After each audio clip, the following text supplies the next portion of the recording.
تو خالق کائنات فرماتا ہے وما کان اللہ لیظلمہم،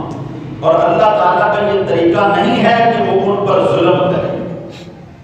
یہ اللہ رب العزت کا طریقہ نہیں ہے کہ ان پر ظلم کرے، کیونکہ اس کو پڑھنے کے بعد وہ کہہ سکتا ہے کہ اللہ رب العزت کسی پر پتھر برسا رہا ہے، کسی کو جو ہے وہ طوفان کے اندر غرق کر رہا ہے، کسی کو زمین کے اندر دھنسا رہا ہے، کسی کو جو ہے وہ پانی کے اندر غرق کر رہا ہے۔ تو خالق کائنات یہ ظلم نہیں کر رہا، فرمایا وَلَٰكِن كَانُوا أَنفُسَهُمْ يَظْلِمُونَ، لیکن یہ لوگوں نے اپنی جانوں پر خود ظلم کیا ہوا ہے۔ اللہ رب العزت ان پر ظلم نہیں فرما رہا، یہ جتنے ان پر عذاب آئے ہیں یہ سارے کے سارے ان کے اعمال کی وجہ سے۔ تو آج اگر ہم بھی اپنی زندگی کی طرف غور و فکر کریں تو یہ ساری چیزیں جتنے ہمارے عمل ہیں یقیناً وہ عذاب کا سبب بنتے ہیں، اللہ رب العزت کی ناراضگی کا سبب بنتے ہیں، وہ کہ ہم اس طرف توجہ نہیں کرتے۔ یہ تو حضور نبی کریم صلی اللہ علیہ وسلم کے نارائن پاک کا صدقہ خالق کائنات نے ہم پر کرم فرما رکھا ہے کہ اللہ ہم پر کوئی عذاب نازل نہیں فرما رہا، وگرنہ اگر ہم اپنے کرتوت اپنے عمل دیکھیں تو حضرات محترم ہماری جو زندگی کے معاملات ہیں وہ انتہائی خطرناک ترین ہیں۔ ہم لوگ اپنی زندگی کے اندر کتنی نافرمانیاں کرتے ہیں کہ ہم سوچ بھی نہیں سکتے ہم اپنے رب کی کتنے ناراضگی مول لے لیں، لیکن اس کا یہ کرم ہے کہ وہ خالق کائنات ہم پر اپنی رحمت ہی فرمائے ہوئے ہیں۔ تو حضرات محترم ہم نے پچھلے جمعہ المبارک کے اندر اس مسئلے کا اس موضوع کو بیان کیا تھا کہ ناپاکی کی حالت کے اندر رہنا جو ہے یہ بھی بے برکتی کا سبب ہے، کہ اگر کوئی ناپاک رہتا ہے تو اس کے گھر کے اندر بھی برکتیں نازل نہیں ہوتی، اتنی دیر تک جو ہے وہ برکتیں اس کے گھر سے اٹھا لی جاتی ہیں۔ تو حضرات محترم اس سے آگے جو سبب ہے وہ بیان کیا گیا وہ یہی ہے کہ جس طرح یہ آیت مقدسہ میں نے سورہ عنکبوت کی آپ کے سامنے عرض کی کہ یہ نافرمانیاں کرنا، اللہ رب العزت کی حکم عدولی کرنا، یہ بھی اللہ رب العزت کی طرف سے بے برکتی کا سبب بنتی ہے۔ اللہ رب العزت ہمیں سزا دیتا ہے ہماری نافرمانیوں میں، ہم غور نہیں کرتے۔ کوئی بندہ مصیبت کے اندر مبتلا ہوتا ہے تو اس کو سب سے پہلے اپنے عمل پر غور و فکر کرنا چاہیے، یار کہاں پر میں نے غلطی کی ہے، کہاں پر کوتاہی ہوئی ہے جس کی وجہ سے مجھے یہ سزا مل رہی ہے۔ تو پھر اس سے اگلا سبب سماعت فرمائیں رزق حرام کمانا، یہ بھی بے برکتی کا سبب بنتا ہے۔ بندہ یہ سوچ رہا ہوتا ہے، دیکھ رہا ہوتا ہے میرے پاس بڑا رزق آ رہا ہے، میں تو دن بدن امیر ہو رہا ہوں، لیکن اس سے کو پوچھ کر دیکھے کیا تمہاری زندگی میں سکون ہے، تو وہ کہے گا رزق بڑا ہے پر سکون نہیں۔ جس بندے نے حرام طریقے سے رزق حاصل کیا ہوگا اس کی زندگی میں کبھی سکون نہیں آ سکتا۔ نوکر چاکر، گاڑیاں، بنگلے، بینک بیلنس جتنا مرضی ہو، لیکن اس کی زندگی کے اندر کبھی سکون نہیں آ سکتا۔ کس لیے جو رزق وہ کھا رہا ہے، اپنی اولاد کو کھلا رہا ہے، وہ کبھی بھی اس کے سکون کا سبب نہیں ہو سکتا۔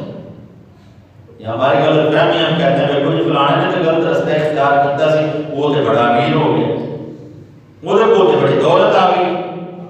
انہوں نے کافی بھی نہیں ہوا، وہ بڑا کچھ کیا کرتا ہے، وہ بنگلے بھی بنائی جا رہے ہیں، گاڑیاں بھی لی جا رہے ہیں۔ یہ ہماری سوچ ہے نا معاشرے کے اندر رہتے ہوئے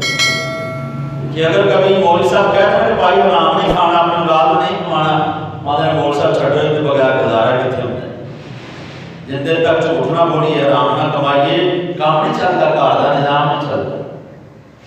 یہ بات وہ بندہ کہتا ہے کہ جس کو اپنے رب کی ذات پر بھروسہ نہیں رہتا، جس کا توکل اللہ سے ختم ہو جاتا ہے، وہ بندہ اس طرح کی باتیں کرتا ہے۔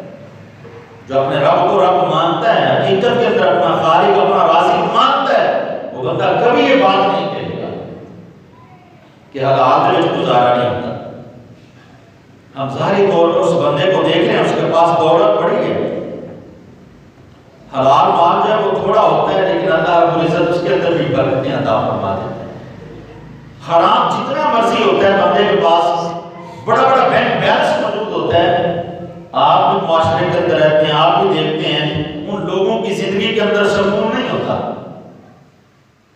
ان لوگوں کی زندگیوں سے سکون ختم ہو جاتا ہے جو رزق حرام سے اتنے بڑے محلات بناتے ہیں۔ اگر دولت سے سکون نصیب ہوتا تو پھر قارون کو سکون مل جاتا، شداد کو سکون مل جاتا، اس نے تو بڑا مال تیار کیا تھا۔ اس کو پتہ یہ چلا کہ جیسے ہی کوئی ہمارے ملک کا حاکم بنتا ہے نا، جب اس کی ریٹائرمنٹ ہوتی ہے، اس کو عہدے سے ہٹا دیا جاتا ہے نا، تو پھر اس کو جنگل بیابان کے اندر چھوڑ دیا جاتا ہے۔ تو شداد کہتا ہے کہ نہیں، میں تو خدا ہونے کا دعویٰ بھی کرتا ہوں، میرے پاس تو دولت بھی بڑی ہے، وقت کا بادشاہ بھی،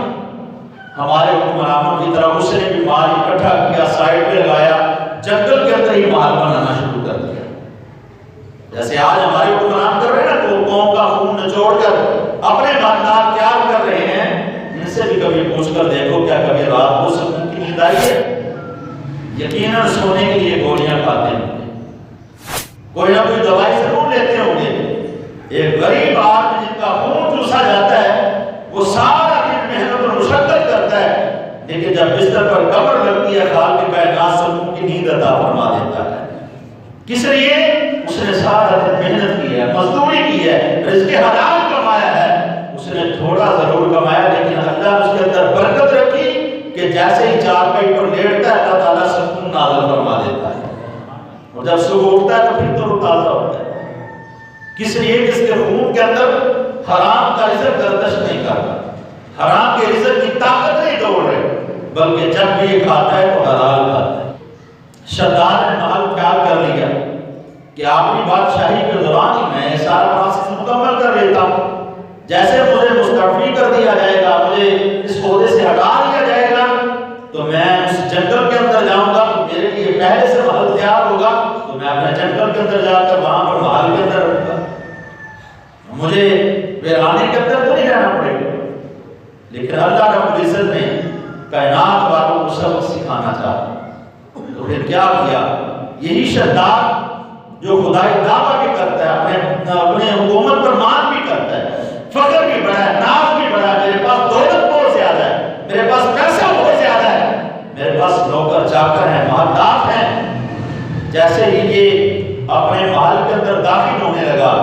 ابھی ایک قدم باہر تھا، ایک قدم اندر رکھا، خالق کائنات نے فرمایا اسرائیل اس کی روح کو پرواز کر۔ اب اس نے یہ محل تیار کیا تھا اپنے سکون کے لیے، لیکن طریقہ جائز نہیں تھا۔ آج کے حکمران کو بھی یہ سوچنا چاہیے کہ میں جتنے مرضی بڑے مالدار اس قوم کا خون چوسنے کے بعد میں بنا لوں، لیکن اس کے اندر سکون اس وقت تک نہیں ملے گا جب تک میں اس کے اندر حلال کا رزق شامل نہیں کرتا۔ اگر وہ حرام کمائی لگاؤں گا تو اس کے اندر سکون نہیں ہوگا۔ مثال کے طور پر ایک بندہ کیا کرتا ہے کہ وہ 1000 روپیہ کماتا ہے، اس کے اندر 999 روپے اس کے جمع حلال کی ہیں اور 1 روپیہ حرام کا وہ شامل کر دیتا ہے۔ اس مسئلے کو سمجھیے گا، 999 روپے